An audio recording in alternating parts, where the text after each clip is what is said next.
guys, it's Alex, and today the Christmas DIY decorations I have for you are cheap, shatterproof, and there is no hot glue gun required. So let's get started.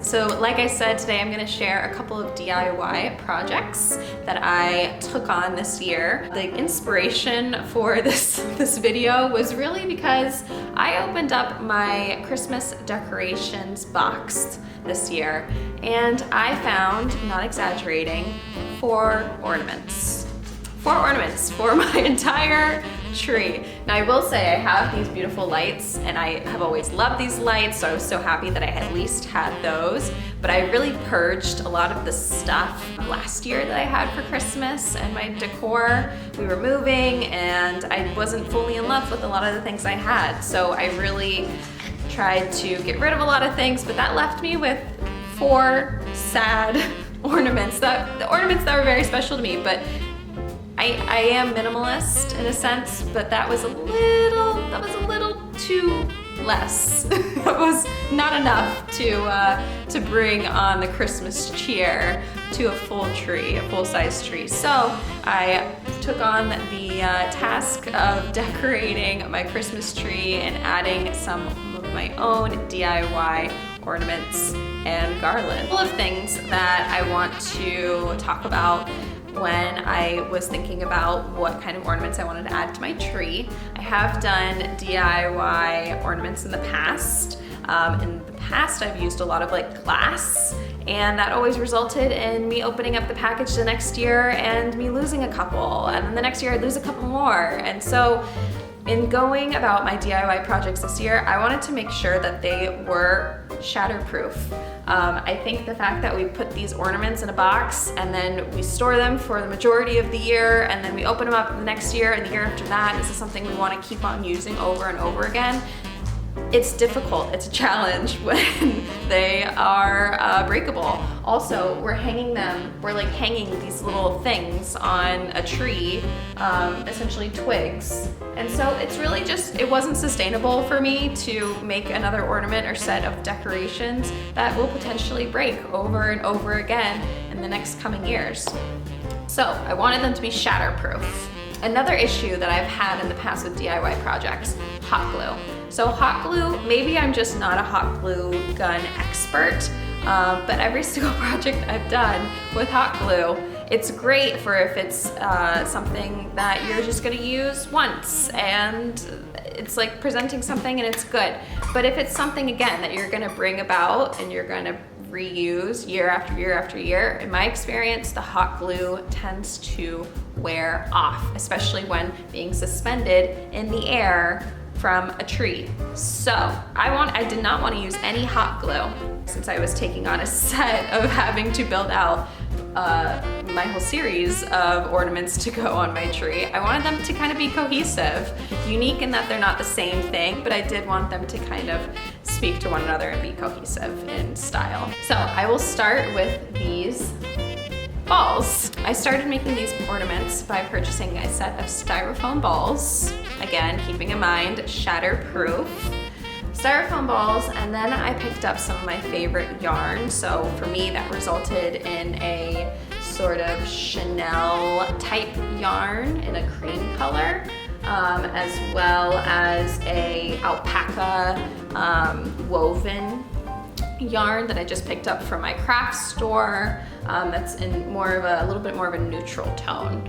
And so I took these yarns and I took the styrofoam balls, and as you can guess by looking at them, I just wrapped them around the styrofoam balls over and over and over again. I also had my mom in town, so she helped me with this project. It was fun. It was something simple. If you have kids, it's probably something that they could probably manage and they're not gonna break anything, literally just wrapping it around almost so it looks like a ball of yarn. What I also liked about this was that it gave kind of different textures to the tree. I was looking to kind of stay within the natural tones. Some people might call it like a boho or Scandinavian sort of minimal style. That's kind of the style of my house as a whole, and or my home. And so that's how I wanted the tree to look too. One thing I did focus on was just different textures. I love decorating with textures rather than different colors. It gives me more of that like homey feel and just keeping things relatively neutral. So that is something that I love to do. And so I wrapped these balls of styrofoam, and then once the entire styrofoam ball was covered, I went ahead and I created a little loop at the top and a little knot, and that, excuse me, no sir. And my dog is chewing one of my ornaments. This is why you want them to be shatterproof and dog friendly, because it looks fine and it was just chewed on by my dog. So, no sir, thank you. Anyways, so I wanted them to be kind of neutral. When I was wrapping them and when I felt like they were completely wrapped, I went ahead, tied a knot, and then I created the loop knot that you'll see that they're hanging by tying another knot and then just cutting at the end. So for this project, all you need is styrofoam balls, which you can pick up at any craft store for relatively inexpensive, your favorite yarn, whether you have that sitting around the house or whether you find some at the craft store, and a pair of scissors. 3 things, that is it. No hot glue. And it's gonna be, I mean, I expect these balls to last forever. My dog was just chewing on one of them and it's completely fine. Shatterproof, they fall off the tree, totally fine, not a problem. Over time, the hooks are not going to dissipate. I'm kind of excited about it, if you can't tell.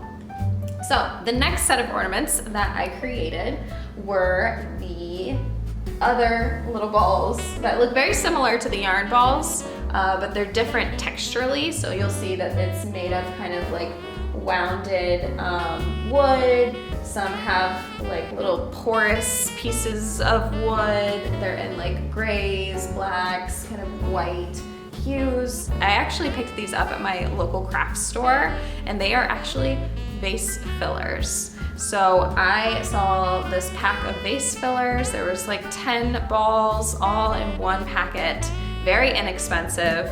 And what I did is I took some twine. In some cases, I just looped the twine into the wood to create a little hanger. And then in other cases, I actually took the twine and I wrapped it around the ball and then did the same exact thing that I did with the yarn and tied a little loop to then hang them on the tree.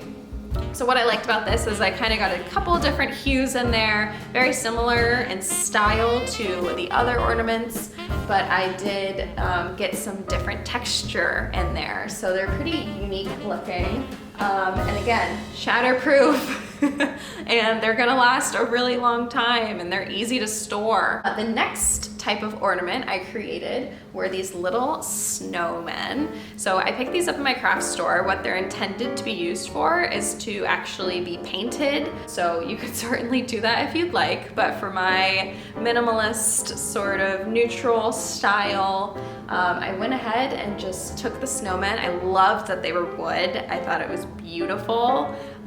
Very simple, but yet you still have like the fun aspect of them being like a little figurine. And I wanted to mix it up. I had a lot of balls, as you can see, going on the tree. And so I wanted to add a little bit of variety. So I took these little snowmen.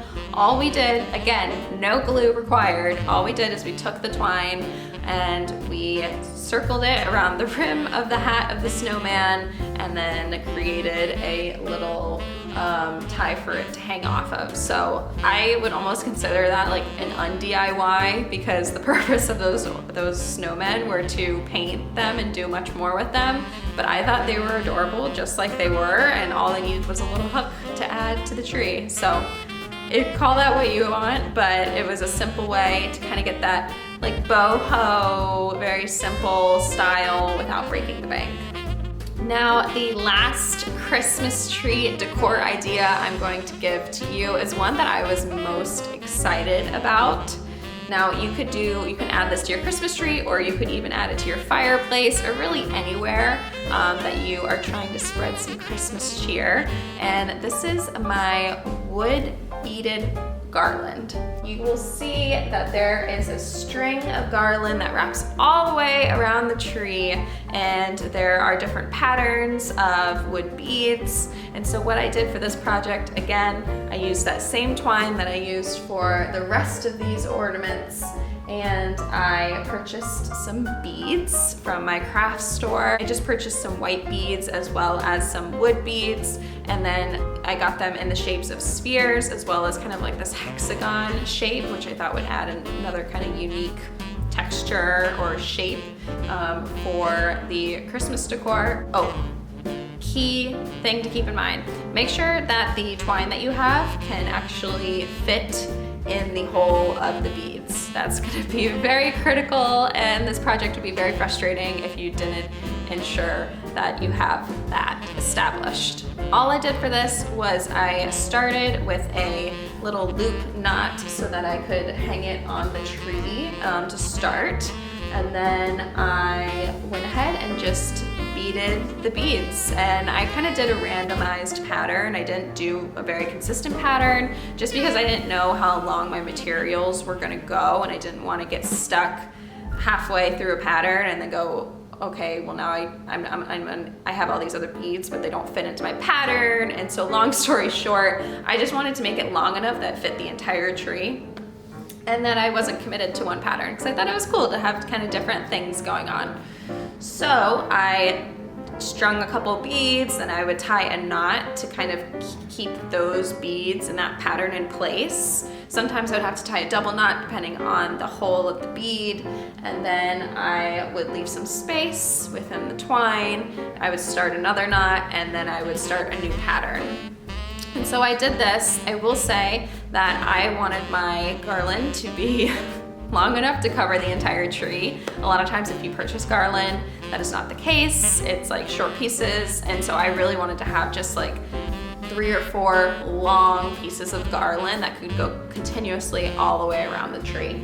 And so that's why I also left some space between the beads. I didn't want to just have all the beads side by side because A, that would make it really heavy. I didn't want to put so much weight on the branches of the tree. And B, just wanted that random pattern. I thought it was unique and I thought it was cool. So I did want some space between the beads, and I thought it looked more petite that way. One thing I will say about the garland, it was fairly time consuming. I actually spent the majority of my time making the garland while I was watching Netflix because it definitely takes time when you're having to knot in between the different beaded patterns. I think it's worth it because it's something that I'm gonna keep long term. It's also something that alternatively would be very expensive to buy that much beaded garland for an entire tree. I am glad that I was committed to the project and I finished it because I think the outcome is beautiful.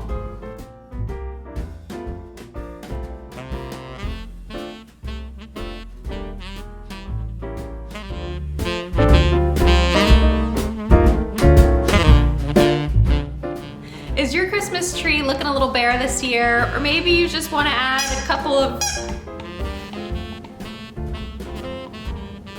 Is your Christmas tree looking a little bare this year? Or maybe you just want to add a couple of refreshing touches to your tree or mantle this year? Well, and then you're gonna want to watch this because I have some DIY tricks on how you can update your Christmas tree without breaking the bank. Thank you, Wilbur. We're gonna have to give him a bone. Please hold. Okay, please hold.